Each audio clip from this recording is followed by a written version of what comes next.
Hello guys, how's it going? My name is Dalaran, and in today's video, we'll be talking about one of the best classes that you might want to be playing for patch 8.3, primarily from the aspect that everybody enjoys, and majority of us end up trying out, that is, the raids of World of Warcraft. Patch 8.3 is going to have some great fights, lots of bosses, and a brand new raid of Outlaw, which looks impressive and plays out super well. But what are going to be some of the best classes to get into when it comes to Outlaw? And where do most of these classes, from tanks, from healers, and DPS, where do they all stand inside of this brand new raid? Blizzard has been doing an intense amount of testing in the Outlaw raid to make sure that everything plays out just fine. And from the raid testing, a lot of people get to learn what it's looking like to be some of the best classes for patch 8.3. So in this video, take a look at each role in the game. I want to take a look at which classes are looking favorable for the brand new raid. Now before we dive into every single one of the role and talk about some of the classes that are highlighted for this brand new raid, majority of players that are at the top and mythic rating tier have stated themselves that probably at the beginning of this raid, you should probably play the class that is the best geared. Sometimes you have a raid fight or a mechanic where certain classes have an inherent advantage over others, and this allows guilds to take advantage of certain situations in order to get ahead in the competitive race to world first mythic final boss kill. A lot of people are hungry to get Mythic N'Zoth world first, but when it comes to figuring out which class there is to play, it really does come down to play whichever class you actually enjoy playing. Whichever class you like the most is probably the one you're going to spend the most time on, and probably going to have the most gear on that character. So if there's a playstyle that you like, Outlaw does seem to be the raid that will allow just about every spec to be competitive, and every spec to bring something to the table. And that is honestly how you should play the game every single time. Play whatever the hell you like, as long as you enjoy playing it, that's all that should matter. And even at the top end tier, trust me, playing Outlaw for Eternal Palace and even Azara, it still can do fairly well and does get the boss kills. But if that is not enough for you and you're still wondering which classes are looking to be favorable for certain mechanics, or what are some of the new specs that we haven't seen in a while that are gonna be maybe popular in this raid, then stick around for this video. Let's first talk about the tanks, and two tanks off the bat are going to be very much highlighted. Most of the tanks are going to be really good, but two stand out more than others, primarily with what Outlaw offers. First of all, it looks like the Blood DK is going to be making a comeback. Blood Death Knight is a tank that does a lot of self-healing, and they take a lot of damage, but they also heal through a lot of damage. This is the type of tank that deals very efficiently with magic damage, as no matter what spell you get hit by or an attack, you can always heal right through it. The other tank that is very efficient at the same mechanic to take away a magical debuff off of them is going to be a Protection Paladin, which has been a very powerful tank for the last few raids and hasn't been the main tank, but is probably the best off tank in the game. In terms of having a main tank, you're one of the sturdiest class in the game, and Prep Paladins are not the sturdiest out of the bunch. Warriors and Brewmasters have shown themselves to be a lot more tankier in the past. Protection Paladins offer so much extra utility inside of a raid tier, and yes, being able to take off magical debuffs that would be part of the tank mechanic is going to be something worth playing for Paladins. Another tank that is possibly going to be viable in this raid tier would be Vengeance Demon Hunter, a tank class that has a passive where they simply just take less magic damage.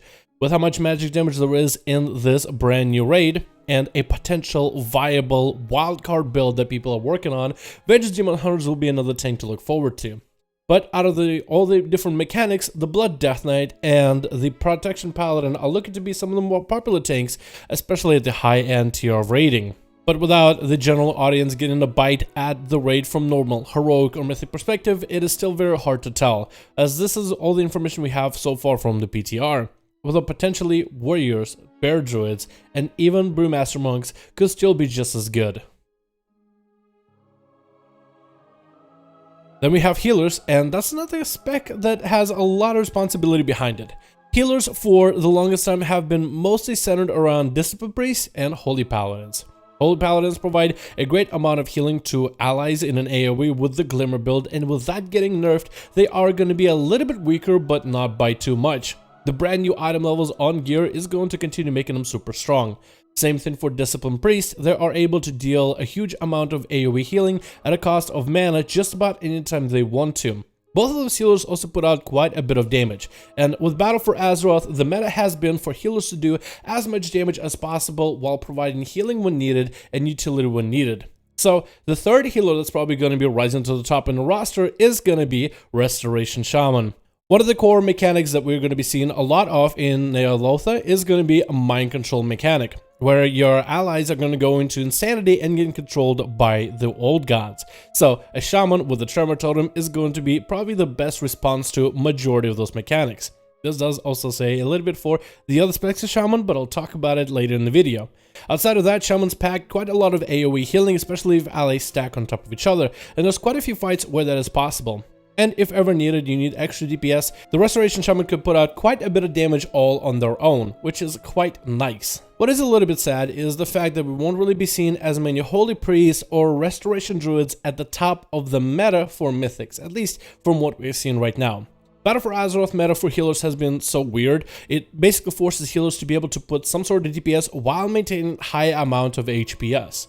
While Restoration Druids might be the best at that inside of a dungeon scenario, in our raids, they simply are not as strong as some of the other counterpart healers. I really do hope future expansions and fights for World of Warcraft for healers are going to be more healing oriented. Damage is nice on the side and might help your raid get the drop on the boss, but having such tight DPS timers sometimes for some of the fights, I don't know, something about it I just personally don't like. Now for the melee DPS. I did separate my DPS from ranged and melee because I feel like two of those are completely different in terms of what they bring and the playstyles. Now normally a lot of the raids favor the ranged classes, as they can fire at the boss from a distance without taking a lot of damage or putting themselves in harm's way. But it looks like this raid is going to be very favorable for the melee. I don't think we're going to stop seeing any ranged classes. I just think we'll see a lot more melee classes and a lot more opportunity for melee counterparts and weird specs to start being viable again. First things first, the Fury Warrior is looking very powerful and very much used for a lot of the raid fights in Neolotha on PTR right now. It's looking like a very strong class that scales really well with gear. Fury Warriors can do quite a bit of cleaving, which there's going to be a lot of in this raid, but also the single target potential for this class is quite huge. And if you are not going to be bringing a protection warrior to your raid group, the warrior will also bring in the warrior buff for the rest of the melee. So I feel like warriors might have a secured spot in some of the high-end raids. Same thing can be said about the Havoc Demon Hunter. It's another class with a debuff that is necessary for every raid. And unless people are going to be running the meta of tank Vengeance Demon Hunters, then the Havoc Demon Hunter will always have a spot, at least one of them, inside of the raid. But with how Havoc Demon Hunters have been, they haven't seen the biggest amount of nerfs as of this expansion. And in my opinion, they have been a very steady class in terms of the DPS they get to output. Another melee class that is looking very favorable and potentially great is going to be a Windwalker Monk. Cleaving is going to be the monk's bread and butter, and there's a lot of cleave in this fight. Also, they're going to be buffing Windwalker Monks for single target damage, so hopefully Windwalker Monks will be a little bit more competitive against bosses. But primarily the reason why Windwalker Monks might be seeing the gameplay is if you don't have any monks as healers, and if Brewmaster Monks are nowhere near as good as Blood DKs, then you will want to bring at least one Windwalker Monk for the debuff that they apply to the enemy, where all the physical classes get to do quite a bit of damage. So if you're someone who wanted to play a Windwalker, and maybe you might want to consider playing one this raid tier, as there might be a viable option depending on the composition that your raid may want to run. Another melee that I think we might start seeing a lot more of potentially is Enhancement Shaman. Tremor Totem being super viable in this raid might allow more Enhancement Shamans to participate in the raid, as they'll have a very important mechanic of getting their allies out of charms and mind controls. So, potentially Enhancement Shamans might be a staple to a lot of the raiding guilds that do not run Restoration Shamans. As for the rest of the melee, I did not mention rogues, and apparently rogues are said to be not the best top tier, the must-have in every raid, but decently still decent. We have very good survivability, so we will always be decent for any of the fights. We have great cleave if we go Outlaw, and exceptional sustain, single target, and burst damage if we go Assassination. I feel like rogues are going to be very powerful, but I personally have no problems seeing a little bit more Enhancement Shamans and Windwalker Monks amongst the melee roster. With fights being more melee-centric, if you are someone who plays, let's say, Sub-Rogue or Feral Druid, you still might be able to see some play inside of a raid, because every class and every spec brings something unique to the table. And with a lot more room for melee, there's a lot more playability for you to play something weird, something off-meta, but something unique. Then we have the range classes, and range DPS are not looking bad this raid at all. It just seems like it is going to be a raid where melee are not going to be completely pushed to the side. When it comes to range classes, however, this raid is full of multi-target. So already you have a variety of different dot-heavy classes that are going to be exceptionally good. You have everything from Shadow Priests to Warlocks to Elemental Shamans and Boomkits that are going to be strong on a basis alone. That if there's multiple targets for you to damage over time on, then that's going to be quite a bit of value of your free damage.